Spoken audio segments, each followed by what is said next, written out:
La fontaine de champagne scintillait sous le lustre en cristal, alors que j'entrais dans la grande salle de bal du Riverside Country Club. J'avais choisi une simple robe bleu marine, rien de tape à accent graveleuil, juste ce qu'il fallait pour le gala de charité auquel j'avais été invité. L'invitation était venue par le biais du programme de sensibilisation communautaire de ma société d'investissement, et j'attendais avec impatience une soirée tranquille, à soutenir des causes locales. J'aurais dû savoir qu'il ne fallait pas s'attendre à la paix, quand ma famille était impliquée. « Qu'est-ce que tu fais ici ?»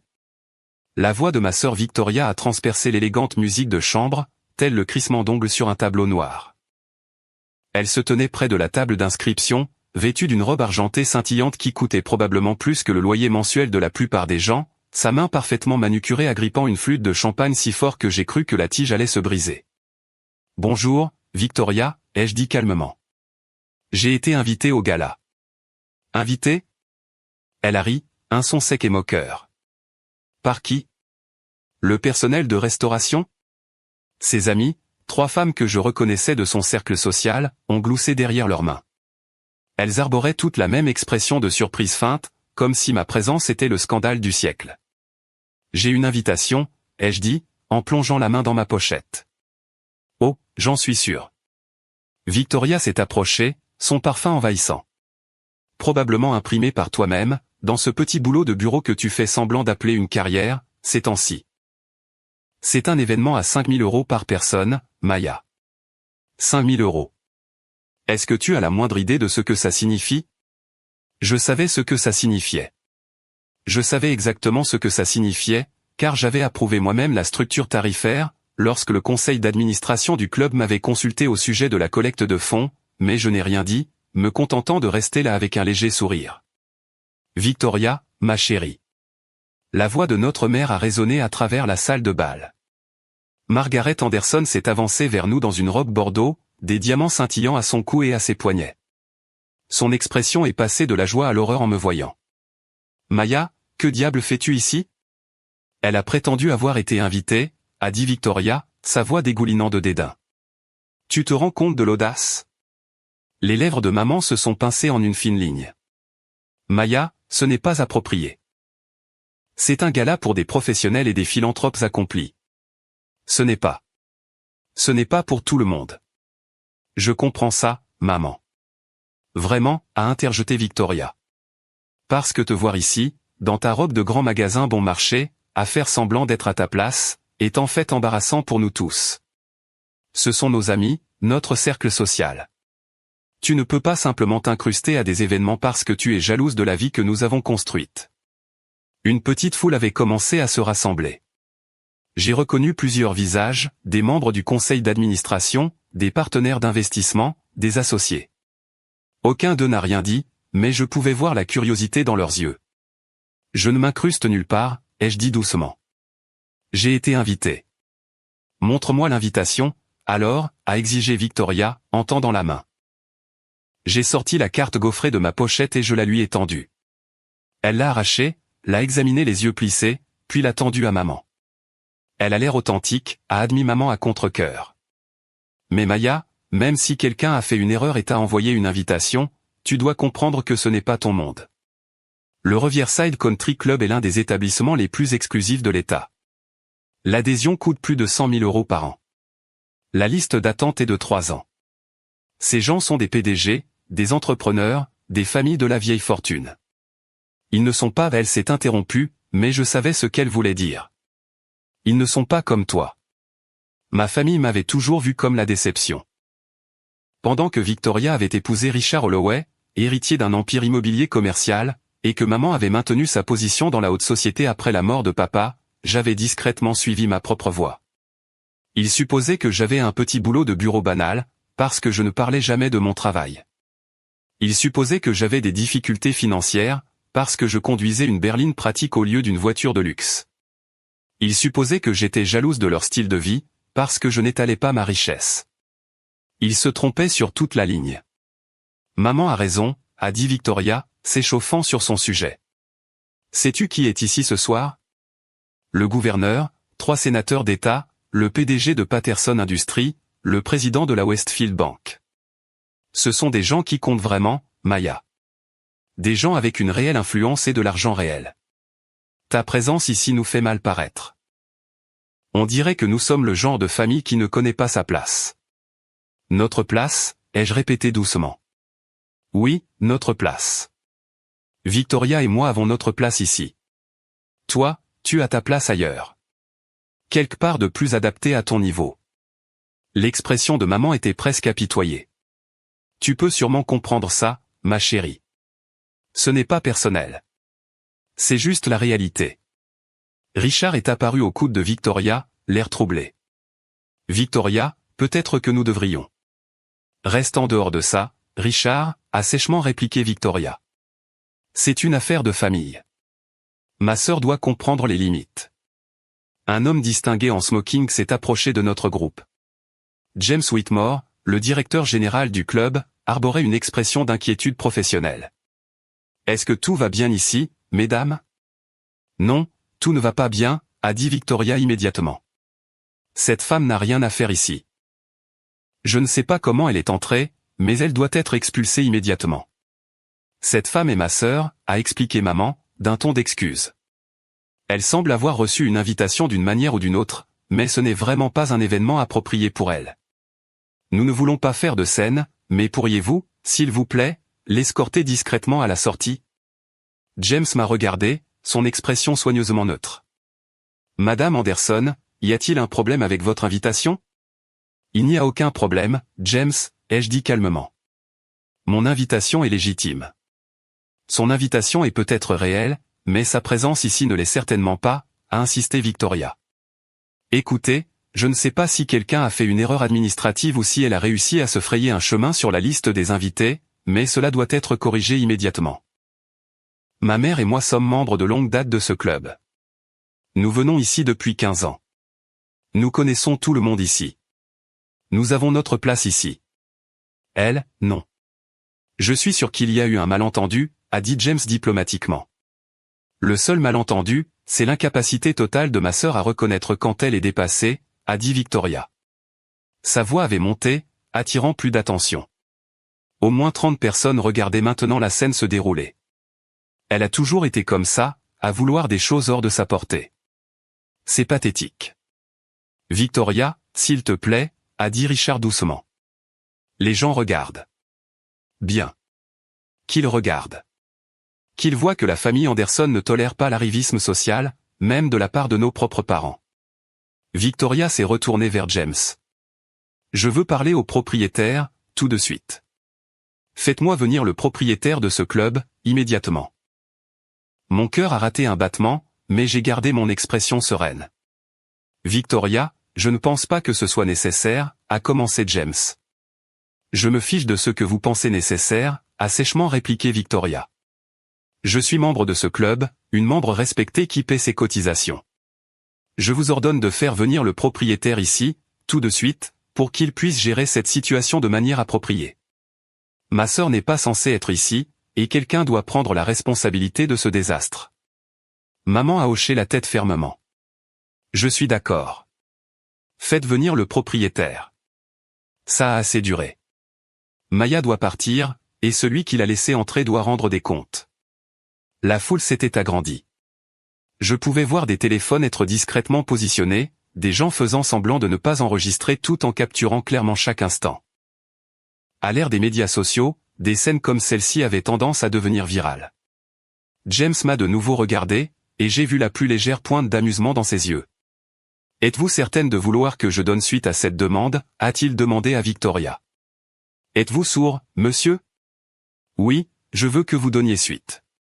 Faites venir le propriétaire ici, immédiatement, ou je m'assurerai que vous cherchiez un nouveau travail d'ici lundi matin. »« Très bien, » a dit James suavement. Il a sorti son téléphone et a passé un bref appel. La propriétaire sera là d'un moment à l'autre. Victoria a souri triomphalement. Bien. Enfin, quelqu'un qui comprend comment les choses fonctionnent ici. Maman a tapoté le bras de Victoria. Tu as bien fait, ma chérie. Parfois, il faut être ferme, même avec la famille. J'espère juste que Maya en tirera une leçon, a dit Victoria, assez fort pour que tout le monde entende. Elle a toujours eu la folie des grandeurs. Elle a toujours pensé qu'elle était meilleure que sa condition. Peut-être que l'humiliation publique est l'électrochoc dont elle a besoin. Richard avait l'air de plus en plus mal à l'aise. Victoria, peut-être pourrions-nous gérer ça plus en privé. Non, l'a coupé Victoria. Cela doit être public.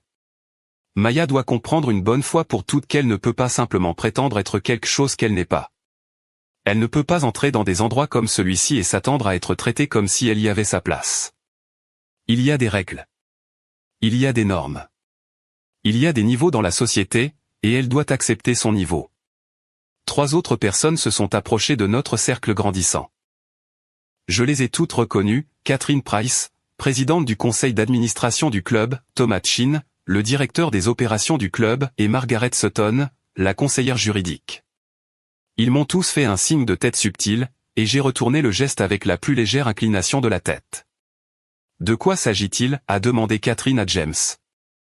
Mademoiselle Holloway a demandé à parler à la propriétaire, a expliqué James.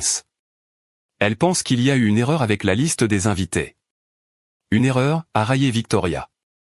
C'est un euphémisme. Ma sœur s'est invitée à ce gala d'une manière ou d'une autre, et elle doit être expulsée immédiatement. Elle n'a pas sa place ici. N'importe qui avec des yeux peut le voir. Maman s'est avancée.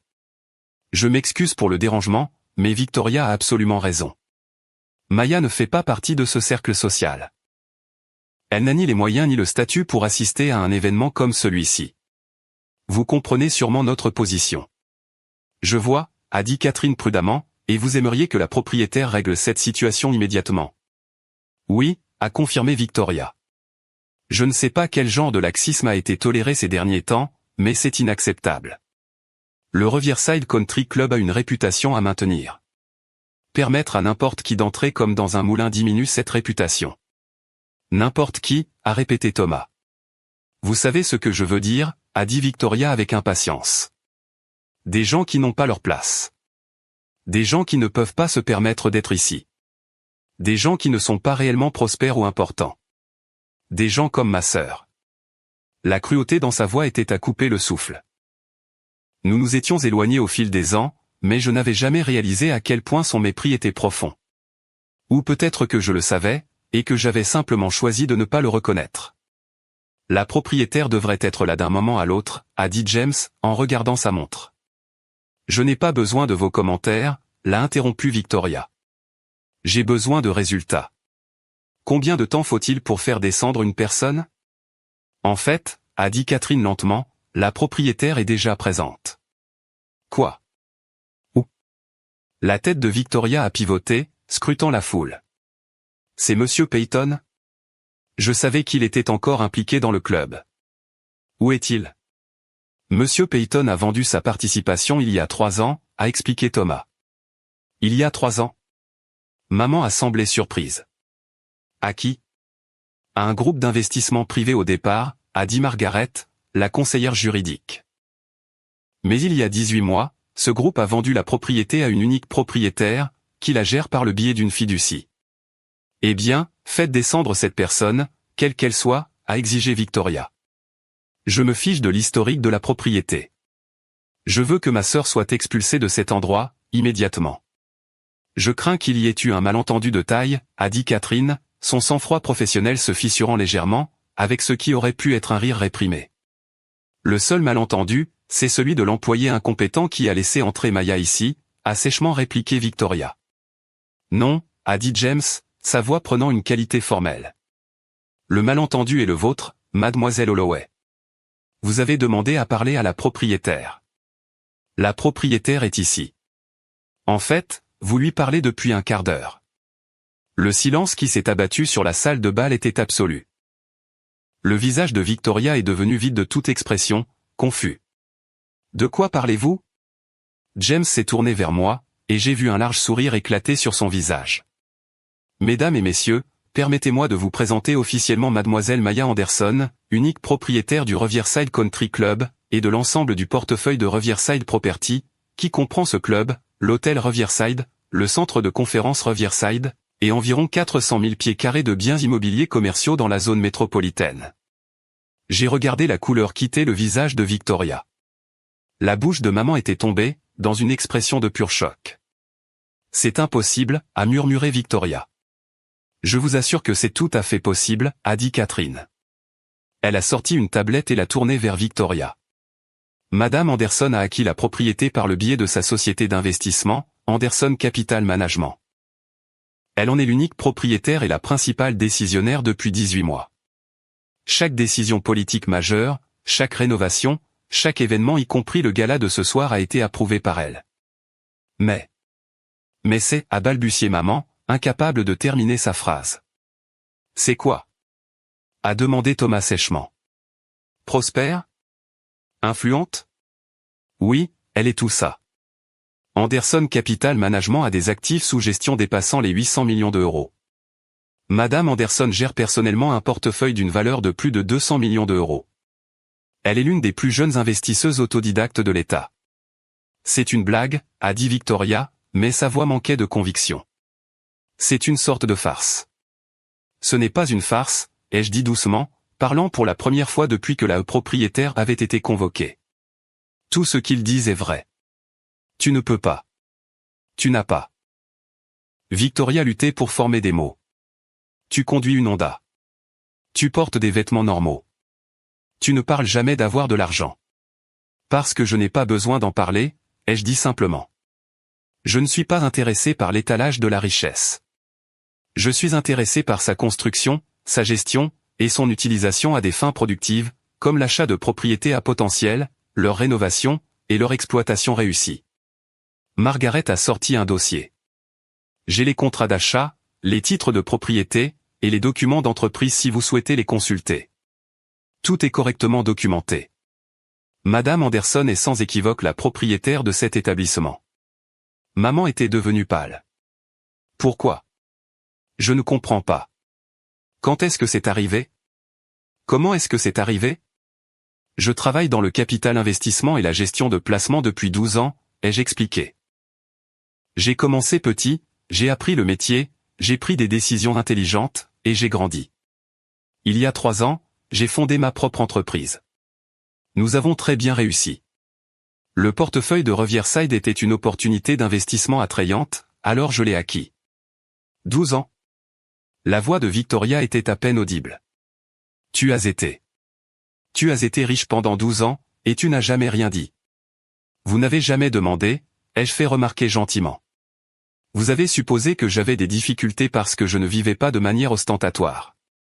Vous avez supposé que j'étais insignifiante parce que je ne me vantais pas de mon succès.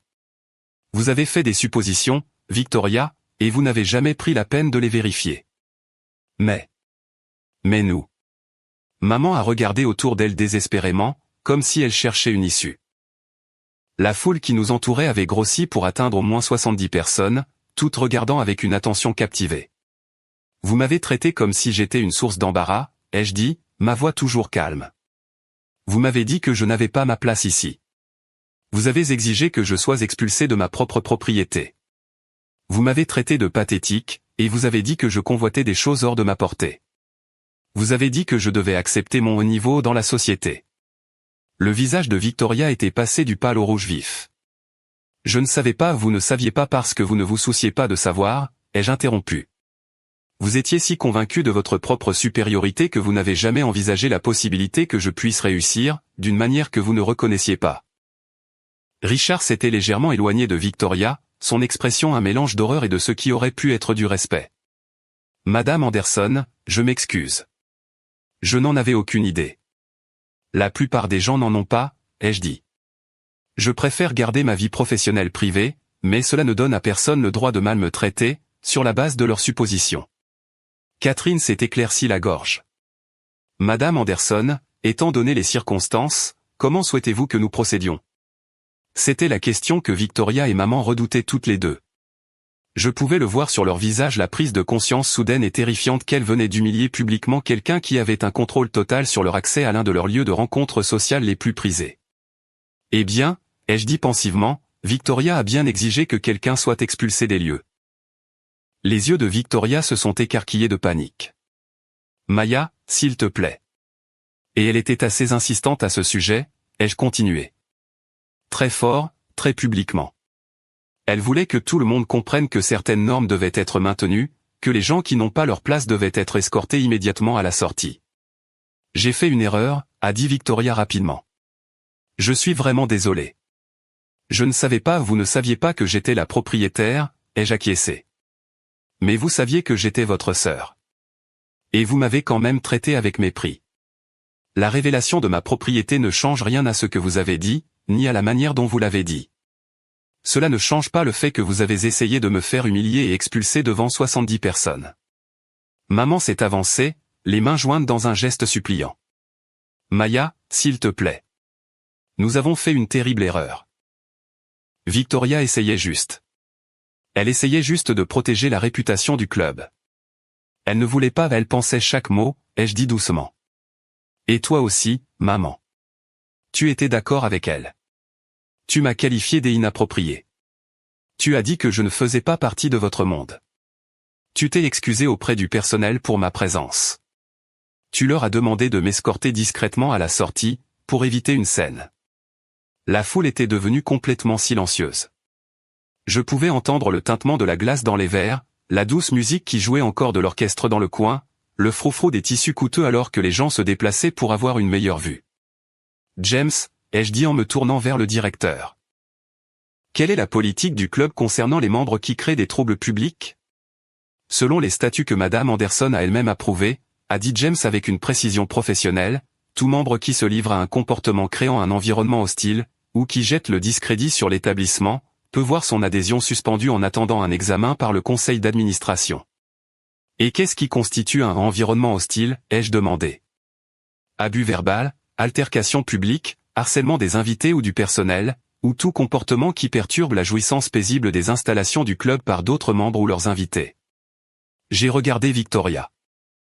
Diriez-vous qu'exiger l'expulsion de quelqu'un sur la base de suppositions classistes constitue la création d'un environnement hostile? La bouche de Victoria s'est ouverte et fermée, mais aucun son n'en est sorti. S'il te plaît, ne fais pas ça, a murmuré maman. Maya, nous sommes une famille. Le sommes-nous, ai-je demandé. Parce que la famille ne se traite pas de la manière dont vous m'avez traité ce soir. La famille ne s'humilie pas publiquement. La famille ne fait pas de suppositions sur la valeur des uns et des autres, sur la base de signes matériels. Nous avons fait une erreur, a dit Victoria, la voix légèrement brisée. Une énorme erreur. Je le sais maintenant. Mais s'il te plaît, Maya, ne nous punis pas pour une seule erreur de jugement. Une seule erreur de jugement, ai-je répété. Est-ce vraiment ce que vous pensez que c'était? Victoria, tu m'as traité de pathétique. Tu as dit que je convoitais des choses hors de ma portée. Tu as dit que je devais apprendre ma place dans la société. Ce ne sont pas des erreurs de jugement. Ce sont des reflets de la façon dont vous me voyez vraiment. Ou du moins, de la façon dont vous me voyez il y a 5 minutes. J'avais tort, a dit Victoria désespérément. J'avais complètement tort. Je le vois maintenant. Tu le vois maintenant parce que tu as appris que j'ai de l'argent et du pouvoir, ai-je dit. Mais si j'étais vraiment l'employé de bureau en difficulté que tu pensais que j'étais, le verrais-tu? Penserais-tu que tu avais tort de traiter cette personne de la manière dont tu m'as traité? La question est restée en suspens, sans réponse. Catherine s'est penchée vers moi. Madame Anderson, le conseil d'administration soutiendra toute décision que vous prendrez dans cette situation. J'ai pris une inspiration, considérant mes options. Je pouvais faire révoquer leurs adhésions immédiatement. Je pouvais les bannir de la propriété de façon permanente. Je pouvais faire une scène qui résonnerait dans leurs cercles sociaux pendant des années. Ils m'avaient donné toutes les justifications, et une partie de moi voulait exercer ce pouvoir. Mais j'avais bâti mon succès en étant meilleur que ça. Victoria, maman, ai-je dit finalement. Vos adhésions sont suspendues pour 6 mois, avec effet immédiat. Pendant cette suspension, vous n'aurez aucun accès aux installations du club, aucun droit de vote sur les questions du club, et aucun privilège d'invité. Après 6 mois, le conseil d'administration examinera votre conduite et déterminera si une réintégration est appropriée. 6 mois, a halté Victoria. Mais le bal du gouverneur est le mois prochain. Le tournoi de tennis caritatif est dans 8 semaines. Je suis dans le comité d'organisation pour. Vous étiez dans le comité d'organisation, a corrigé Catherine. Votre suspension vous retire de tous les comités et activités du club. Maman avait l'air anéantie. Maya, s'il te plaît, reconsidère. 6 mois, c'est si long.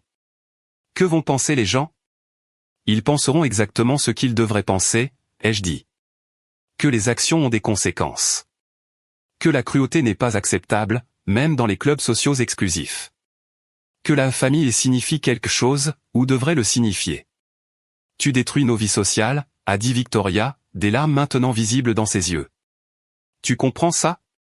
Ce club, c'est tout pour nous. Nos amis sont ici. Nos relations sont ici. Tout notre calendrier social tourne autour de cet endroit. Alors, peut-être auriez-vous dû y penser avant d'essayer de détruire ce que vous croyez être ma dignité, ai-je répondu. Vous vouliez que je sois expulsé parce que vous pensiez que j'étais inférieur à vous. Maintenant, vous êtes expulsé parce que votre comportement était inférieur aux normes de cet établissement. James a fait signe à 2 agents de sécurité qui se tenaient à proximité. Mademoiselle Holloway, Madame Anderson, nous allons vous demander de récupérer vos affaires et de quitter les lieux. Vous recevrez demain par coursier la documentation officielle de la suspension. C'est insensé, a dit Victoria, mais elle se dirigeait déjà vers le vestiaire, Richard la suivant avec une expression d'excuse. Tu es vindicative. Tu nous punis de ne pas avoir connu ta vie secrète. Je vous tiens responsable de la manière dont vous traitez les gens, ai-je corrigé. Si vous m'aviez traité avec un respect de base, avec la gentillesse que toute personne mérite, quel que soit son statut financier, nous ne serions pas dans cette situation. Le fait que je possède cet établissement est sans importance, par rapport à la question fondamentale de la manière dont vous avez choisi de vous comporter. Maman s'est arrêtée avant de suivre Victoria. Je n'ai jamais voulu te faire de mal, Maya. Mais tu m'en as fait, ai-je dit doucement. Et le plus triste, c'est que tu ne t'en soucies que maintenant, parce que tu as appris que c'était une erreur stratégique, pas parce que c'était une erreur morale. Elle a tressailli, puis s'est retournée et s'est éloignée. La foule a commencé à se disperser, bourdonnant de conversations. Je pouvais déjà imaginer les SMS qui fusaient à travers la ville, les publications sur les réseaux sociaux soigneusement rédigées, le scandale se propageant dans les cercles d'élite comme une traînée de poudre. Catherine a touché doucement mon bras. Cela a été géré avec une retenue remarquable, Madame Anderson. La plupart des propriétaires auraient été bien moins cléments. Je ne veux pas de vengeance, ai-je dit. Je veux qu'ils apprennent quelque chose, bien que je ne sois pas optimiste quant au résultat. La suspension de 6 mois était sage, a dit Thomas. Assez longue pour être significative, assez courte pour ne pas causer de dommages permanents. Bien que je soupçonne qu'elles seront beaucoup plus prudentes dans leurs suppositions à l'avenir. On peut l'espérer, ai-je dit. James s'est approché avec une nouvelle coupe de champagne. Votre table est prête quand vous le souhaitez, Madame Anderson. Nous vous avons placé près du gouverneur. Il est impatient de discuter avec vous des plans d'expansion du club. J'ai accepté la coupe et j'ai pris un moment pour me ressaisir. La confrontation avait été épuisante, même si j'avais gardé mon sang-froid tout du long. Une partie de moi se sentait coupable de la nature publique de l'humiliation de ma famille, mais une plus grande partie reconnaissait qu'elles avaient créé cette situation elles-mêmes. En me dirigeant vers ma table, je suis passé devant Richard, qui attendait son manteau. Il a croisé mon regard et s'est approché suffisamment pour parler doucement. Pour ce que ça vaut, Madame Anderson, je suis sincèrement impressionné, a-t-il dit. Non seulement par votre succès, bien que ce soit remarquable, mais par la manière dont vous avez géré cette situation. Vous auriez pu les détruire complètement.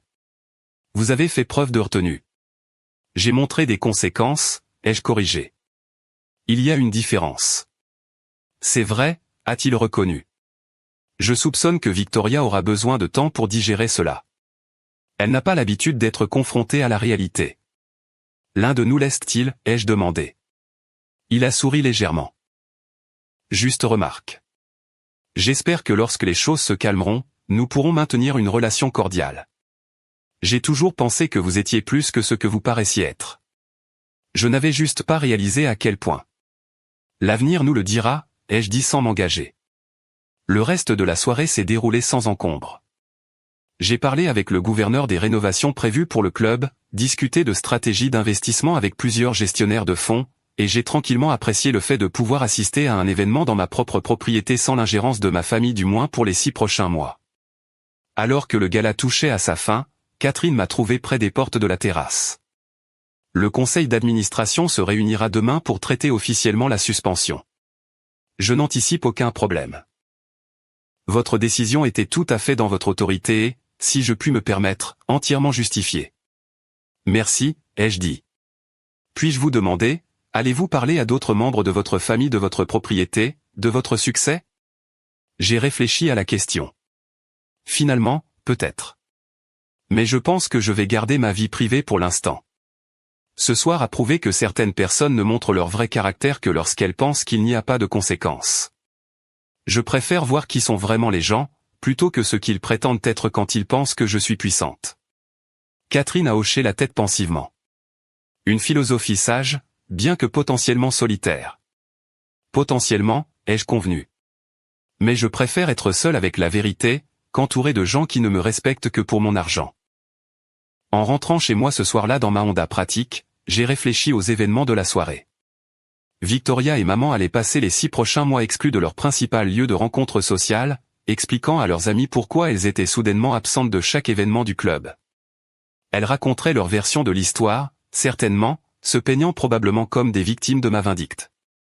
Mais la vérité se répandrait aussi. Les 70 témoins partageraient ce qu'ils avaient vu, 2 femmes traitant un membre de leur famille avec mépris, exigeant son expulsion, pour découvrir quelle était la propriétaire de tout l'établissement. L'histoire deviendrait une légende dans certains cercles, une mise en garde contre les suppositions et l'arrogance. Apprendraient-elles de cela? Changeraient-elles sincèrement leur point de vue sur la manière de traiter les gens? Je n'en étais pas sûr. Suspendre leurs adhésions était une conséquence, mais les conséquences ne créent pas automatiquement la croissance ou la compréhension. Pourtant, j'avais fait ce que je pouvais.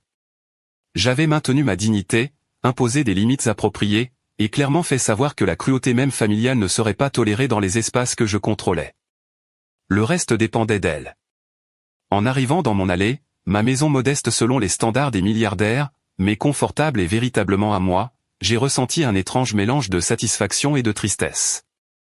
Satisfaction d'avoir tenu tête. Tristesse que cela ait été nécessaire. Mon téléphone a vibré, un SMS de James.